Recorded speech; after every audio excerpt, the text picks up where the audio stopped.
Das ist jetzt mein Live-Setup. Wir waren gerade drüben im Studio und ein bisschen was über die Produktion erzählt. Jetzt bin ich hier im großen Aufnahmeraum und habe mal meinen Live-Rig für euch aufgebaut. Ich bin ein Freund davon, von einem sehr ordentlichen Gitarrenplatz. Ich mag irgendwie nicht, wenn irgendwie Kabel irgendwie lose rumlaufen. Deswegen seht ihr, ist alles in Rack gebaut. Da hängen meine 2 Marshall-Boxen dran. Und was ihr auf jeden Fall nicht seht, sind die Amps. Die habe ich bis vor kurzem mitgeschleppt. Respektive mein Backliner hat mich dafür gehasst, dass ich mit 5 Amps auf Tour war. Mittlerweile hat sich das reduziert auf einen Amp, nämlich dem Kemper. Der ist hier wunderschön ins Rack eingebaut. Da hängen 2 Marshall 4x12er Boxen dran. Unten seht ihr, ist eine wunderbare Endstufe noch dabei, wo die Marshall Boxen angetrieben werden, die beiden. Geht aus dem Kemper, aus dem Monitor-Out raus. Ihr kennt euch ja ein bisschen aus, also Monitor-Out raus. Dann geht es auf die Endstufe und geht auf die Boxen. Die Boxen sind natürlich nie mikrofoniert, weil den Sound fürs Mischpult und für die Monitoranlage kommt aus den Master-Out, aus den Stereo quasi raus und kriege ich auf die Ohren und das Publikum zu hören. Genauso wie ich mir das im Studio vorgestellt habe und abgespeichert habe, wird es dann übertragen. Und für die Bühne und zum Proben, damit ich ein bisschen Druck habe, habe ich dann die 2 Marshall-Boxen stehen. Aber wenn mal kein Platz ist, weil man irgendwie einen kleinen Showcase irgendwo spielt, einen mini-kleinen Club, dann kann man die nämlich auch einfach weglassen, weil am Sound draußen verändert es gar nichts. Nur die Monitorsituation wird dadurch ein bisschen, ich sage jetzt mal, in der Weise aufgefrischt, wie wir es Gitarristen halt kennen und mögen. Also ihr seht ja, ich arbeite mit 2 Campern. Das ist nämlich hier der leuchtet, wo meine ganzen Sounds drin sind. Und dann, wir nennen ihn den Silent Camper auf Tour. Der ist nämlich nie an. Ich weiß, als ich das erste Mal mich entschieden habe, jetzt von Amps umzusteigen auf den Camper, also von klassischen Gitarren-Amps, hatte ich natürlich das Bedürfnis, als Gitarrist denke ich mir, hast einen Computer, keine Ahnung, was damit passiert auf der Bühne und ich brauche einen zweiten als Backup, wenn irgendwas ist. Dann war der immer an da oben, komplett verkabelt und irgendwann habe ich den gar nicht mehr angeschalten, weil ich gemerkt habe, dass der Camper eigentlich sehr zuverlässig läuft und deswegen nennen wir ihn Silent Camper, der steht da oben, ist aus, macht noch ein bisschen gute Stimmung und man weiß, man hat noch einen dabei, aber um ehrlich zu sein, ist der eher fürs Hotelzimmer. Nach dem Gig ist der in so einer Gig-Bag drin, da kann ich ein bisschen für mich Sounds programmieren, USB-Stick rein, am nächsten Tag in meinen Hauptcamper rein fürs Live-Setup und habe gleich einen neuen Sound.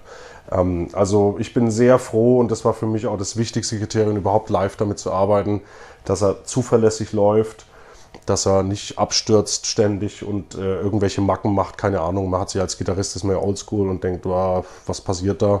Und habe jetzt damit irgendwie dieses Jahr 40 Shows, 50 Shows gespielt und wunderbar gelaufen. Das ist für mich Hauptkriterium. Und ich erkläre euch mal, was passiert. Also erstens mal das Stück Holz in meiner Hand, das wird natürlich nie ersetzbar sein. Das ist hier meine alte ES335, einen wunderbaren Live-Sound macht. Die geht nicht ins Board rein, wie man denken würde, sondern die geht hier in die Voodoo Controller, das ist Switching-System, weil ich halt davon komme, dass ich viele Fußpedale auch noch drin habe, die ich unbedingt auch beibehalten will.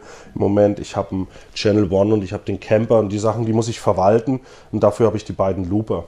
Dann geht das Signal weiter, in dem Looper wird quasi entschieden über mein MIDI-Fußboard, in welcher Kombination die Loops quasi geschaltet sind, welcher Amp beim Camper umgeschalten wird über MIDI.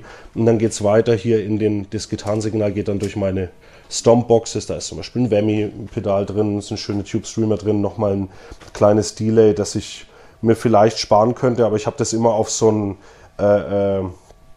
kleines Rockabilly-Echo geschalten, dass ich das mal so ganz schnell zuschalten kann. Habe mir das davon auf eine Schnellbelegung gemacht. Manchmal habe ich einfach Bock drauf. Ein älteres Fass drin und so. Dann geht es durch die Stompboxes und dann geht es in den Camper und der Camper geht zum einen über die Endstufe auf meine 2 4x12er Boxen drauf, die ich sehr schätze von Marshall und zum anderen natürlich auf die Anlage. Und dann gibt es noch einen zweiten Weg, wenn ich jetzt Akustikgitarre spiele, dann wird das Signal hier nicht durch den Camper und durch diese Sachen geleitet, sondern dann geht es durch den Channel One mit einem Direct Out schön vorverstärkt und komprimiert auf die Anlage und so habe ich dann den Weg quasi extra und letztendlich aber alles über ein Kabel. Zwischendurch wird nochmal ein Signal abgeleitet und ich kann hier vorne wunderbar über ein Whammy gehen. Ich habe hier noch einen Peterson Tuner, den sehr wichtig ist, und ich habe hier noch ein Volume Pedal, das ich natürlich frei belegen habe. Das kann auch das Whammy werden oder was auch immer ich will. Manchmal drehe ich auch die Delays rein, dann kann ich sie während des Songs ein bisschen rausdrehen, damit spielen oder Geschwindigkeiten. Viele werden das kennen. Ich finde es sehr wichtig, dass man live sehr flexibel ist. Und deswegen hier mein Setup. Das Equipment schaut riesengroß aus. Es ist natürlich auch groß, aber es ist sehr kompakt letztendlich. Es sind 4 Kisten, schmeißt du zusammen. Live bin ich eigentlich immer der Erste, der aufgebaut wurde oder abgebaut wurde. Und ich bin sehr zufrieden und freue mich eigentlich auf mehr und auf Weiterentwicklungen.